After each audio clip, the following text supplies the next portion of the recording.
Hey everybody, Jay here. I'm live at Rock's Watche, and the African Superstar showed up early. The early bird has caught the worm. We're getting ready for the big meet and greet tonight, where folks are coming to get their Watche. But you showed up early. I did, and like he said, the early bird catches the worm.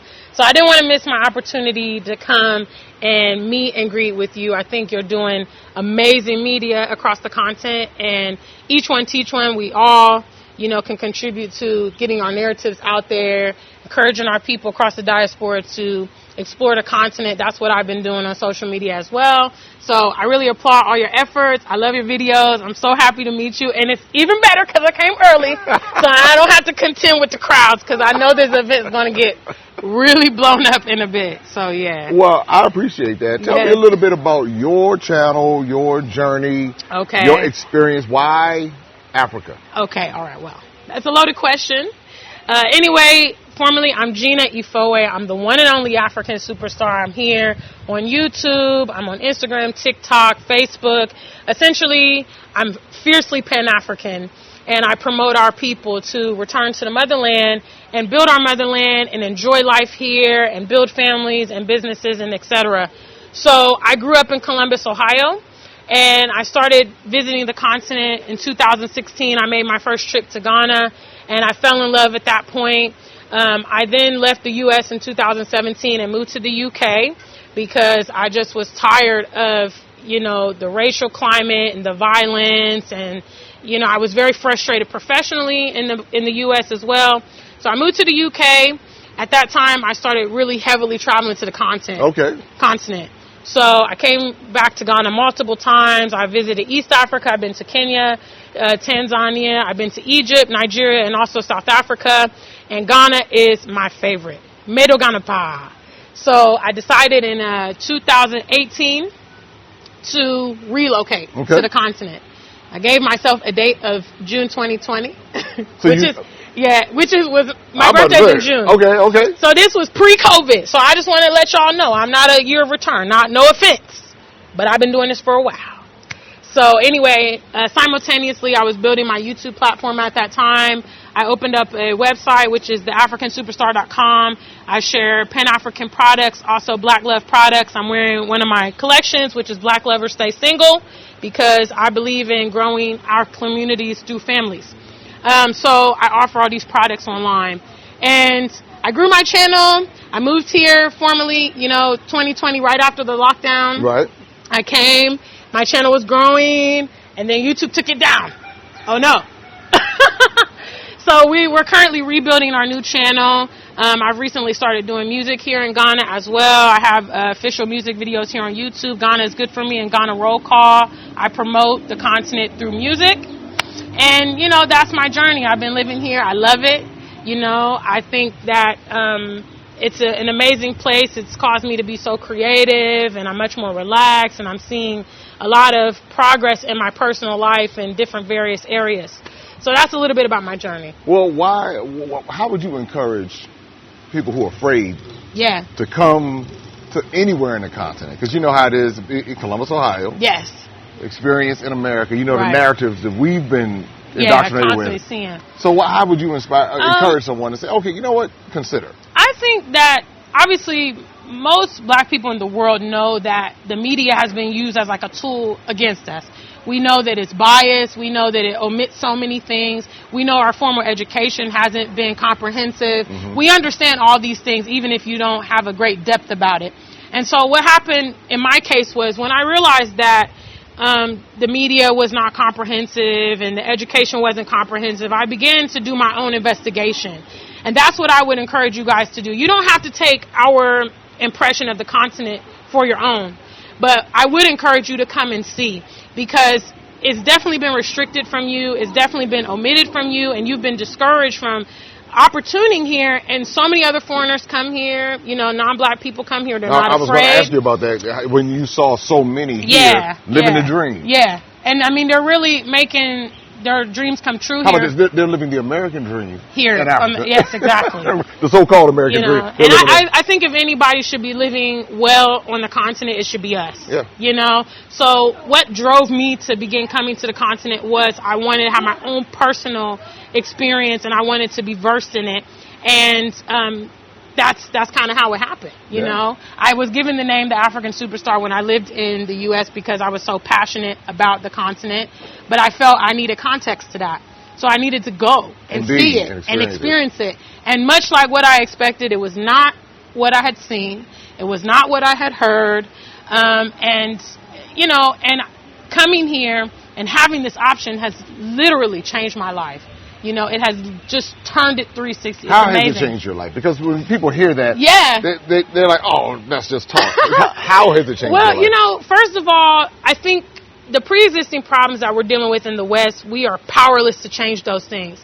Often if we try to protest those things, we're told, hey, this is how it is. And people even threaten us, oh, if you don't like it, you should just go to Africa. You could just leave. Go back to Africa. Exactly. Right. And what that means is irrespective of your education level, which I'm college educated, if you're a professional, if you come from affluent backgrounds, you know, even if you are privileged, you're powerless to deal with that. And I don't see that as freedom.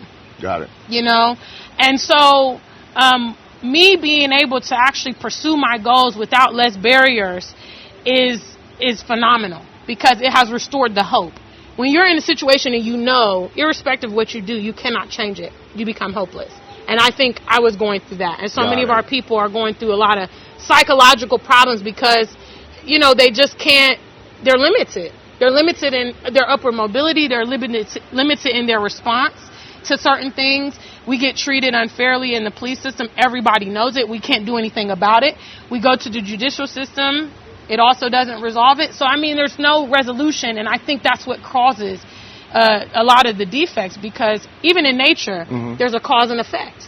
So we get mistreated, and then there's no recourse, and we just have to accept it. I have to accept it. There's no consequence. Exactly. Or limited consequence. Yes. Very little accountability. Yes. So now you deal with that. And then I also firmly believe, I mean, I'm a action taker. It's not hard to see. But I believe that when you become privy to certain knowledge, if you don't do anything to implement that knowledge, you're then complicit. So we go to school, we know that we're not educated properly, then we send our kids to the same schools and allow the process to happen all over again. And we just tell them, hey, grin and bear it, this is how it is, just keep quiet and hope and pray you're not going to become a victim of these various issues. So I would say mostly my psychological well-being has been elevated by being here, because I feel much more in control of my day-to-day affairs. And as I've come here to the continent, I've become, you know, I have skyrocketed in regards to my various projects. You know, like I said, I came here, I was doing my initial YouTube platform. It grew from like 3,000 to like 10,000 in 1 year. You know, it's less stress. It's nice being around your people, not constantly feeling that pressure, being judged, being stereotyped. You know, treat it well, treat it respectfully by your peers. So, I mean, in many, many, many ways. I mean, I could go on and on and on. But, you know, coming to the continent, living here in Ghana has changed my life. Just amazing. Well, I think hearing your story is going to inspire other people, because they don't, again, if you feel hopeless in America, and I always refer to America as the American plantation. Oh, because definitely. Psychologically, they condition you to stay there like it's supposed to be the best. This is supposed to be worse. It's like the equivalent of somebody coming into your house, taking all of your stuff out of your house, basically taking your home from you, telling you that your home is bad. They move into your home, decorated with your items. And make you hate your home. Exactly. I mean, and it's crazy because you even see, unfortunately, we see a lot of, you know, eager young people. I understand there's problems here on the continent as well. Sure. It's not a utopia. We can't romanticize it as well. But you see them willing to give any and everything to go. You got people selling lands to go move into apartments. You know, in the West, you got people giving up businesses to go and become someone's employee. You have people that are from prominent families here that are going to go and be living a mediocre lifestyle, in the West. And it's unfortunate. But I just challenge people. My parents really challenged me to be a critical thinker, to ask the questions and to focus on the process of how to get from A to B. So you have to wonder where a place that gets all of their mineral resources from our continent, how is that place going to be superior? They're experiencing lack. Yeah. They depend on us to survive. Yeah. So why are we evacuating our homelands to go be there? There's space here. There's opportunity here. We have so many agricultural opportunities here. You know, it's developing. There's just so many opportunities, I would say, for leaders, people that are visionaries and people that can bring things into life. So why are we, you know, leaving all that to go become another nameless person, individual in those settings? Because when you create solutions, you know, you benefit from that. So everybody can run away if they want or whatever. But those of us that are here, we're going to really be in a great place. I try to tell people, but, you know, sometimes people don't get it. Sometimes they don't listen, you know. But I would say that there's so many diasporian people, for instance, that are raving about the continent. It would be impossible for all of us to be having the same message and it not be true. That's right. It'd be impossible. And you're having people from the Caribbean, you're having people from Europe, Australia, Canada, the U.S. They're coming here and they're echoing the same things. I feel relaxed. I enjoy being among my people. It's good for my health. I've been able to start a family. I've been able to start a business. And if you're rejecting all that because of something that you know is a biased context, if you haven't been to Africa, where are you getting your information about Africa? Where exactly you're getting it? Ooh, if you've never been here. That's a good thought. So then you have to trace it back. Okay, I learned it in school. I heard rumors. One of my friends had an African, coworker. And it always goes. I know Africa because I work with somebody. I talked to somebody and they said, So I mean, I don't know. Me personally, I question a lot of things. Yeah. So I want to get to the bottom of it. And I'm just saying, I live great here in Ghana. I've lived in America. I've lived in the UK. This is my choice. Even out of the other countries I visit on the continent, this is my choice. This is it. Well, you have heard it directly from the Afrikan Superstar. That's it. She has given you the rundown. And make sure that you follow her. Your YouTube channel is the Afrikan Superstar? The Afrikan Superstar Black. Because I'm black like I never left. They try to shut me down, but I refuse to be shut down. So we have a new platform, so come and join us as we rebuild. I started a platform mid-year last year, so it's moving up. So I think this will help. Yeah, and the deal is that by letting people know, and that's how collaborations work. Yeah, absolutely. Because we're all echoing the same themes and echoing the same message for people to see for themselves, but then also breaking down a lot of the stereotypes and misinformation that has occurred over decades and centuries. Right. And it's like, this is how we chip at the wall. Absolutely. Of all of that misinformation, miseducation. Taking the initiative to provide the information ourselves. Yes. We need to be the ones to educate our own people. Nobody else is going to come and tell our people, hey, we've been lying to you about Africa. We've been lying to you about the prosperity there. We've been lying to you about how you can live.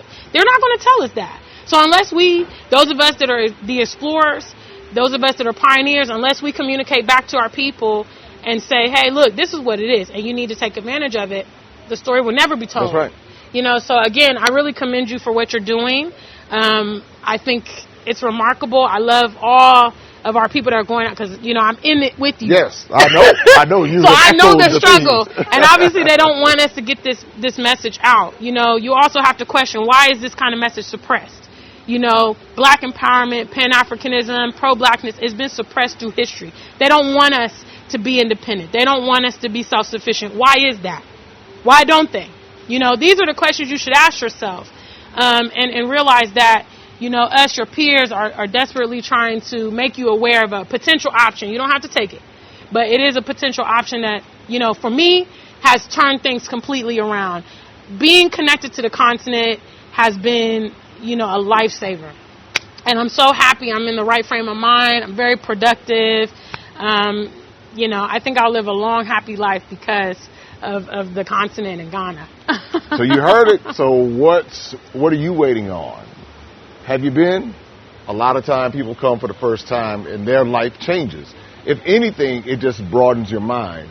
And I always say, I had to get off of the American plantation way of thinking that America was superior, America was better than everyone else. When in actuality, you come to other parts of the world and you find out, wait a minute. These people living a whole lot better than what I thought. When I came to Ghana, in the first place I went, a friend took me to Trisako, which is one of the like premier neighborhoods here. Right. Lots of mansions and stuff like that. And we went to this mansion, and I looked, at this black man. Yeah. And he was a Ghanaian that had moved back from Texas. Okay. Massive mansion, luxury cars. He has house staff. A guy comes and washes his car every morning, and I was like, wow, black people are living like this. Yeah. Real time here in Africa. And I don't even know nobody living like that in America or UK. So I was like, okay, hands up. I'm ready. I'm like, I can do something here. And you can do so much here. You can do so much. And I think that's the thing that people don't understand, how much you can do. But you have to come see. If you're not willing to come see, then how do you know? And then in the complaints, I'm complaining that they don't like me, this is what's happening. Yeah, that too. You got to come see. That too. When you see for yourself, then that's how things change. So everybody listen. You've heard it firsthand from the Afrikan Superstar. What I want you to do, make sure that you follow her on all social media platforms. Let's build up her YouTube channel, and let's be aggressive with this. Let's not be passive with it, because each one of us has a responsibility for sharing this information. It's up to us. The schools aren't going to do it. Right. The government isn't going to do it. All these entities, the media, they're not going to do it. It's up to us. So until next time, make sure that you like, subscribe, share, hit the notification bell. Take care. Be safe. Open up your eyes and see all the fun and mystery. Take an African adventure with Darren and Destiny. From the mountains to the shore, so many things to explore. Take an African adventure with Darren and Destiny. The Adventures of Darren and Destiny. And Darren and Destiny are twin brother and sister, and you go on their adventures throughout the African diaspora, meaning so African diaspora destinations, primarily focused in Africa, but we go to South America, we're going to go to the Caribbean. Their first book is going to take you to Ghana, and then we're going to go on a safari, and from there we're going to go to Ethiopia, and then we're going to Salvador, Brazil. And what the goal is to be able to inspire curiosity in the continent of Africa in our children from a very young age, and to really tell a more accurate story. Most of our children are exposed to negative images, late night infomercials about how bad things are, everybody's sick, everybody's poor, everyone's uneducated, but that's simply not true. So what Darren and Destiny and their family do is they go to different African destinations. They are learning about these different places. You're beginning to see positive images, but still telling the truth. I mean, that's the important thing, to tell the truth about some of the things that have occurred. But it's all done on our children's level, so they begin to understand it. And it begins to pique their curiosity. They begin to learn more. And hopefully one day they will want to explore and visit the continent of Africa and its many countries. There's just so much that Darren and Destiny are able to do, and as they're doing it, it's like they begin to open the minds of a new generation, and they don't get bombarded and indoctrinated with negativity. They're actually able to see positivity and inspiring images and messages about the African diaspora, as well as those who are still indigenous to the continent of Africa, and they begin to learn more and just see things differently. So I'm excited about introducing the Adventures of Darren and Destiny.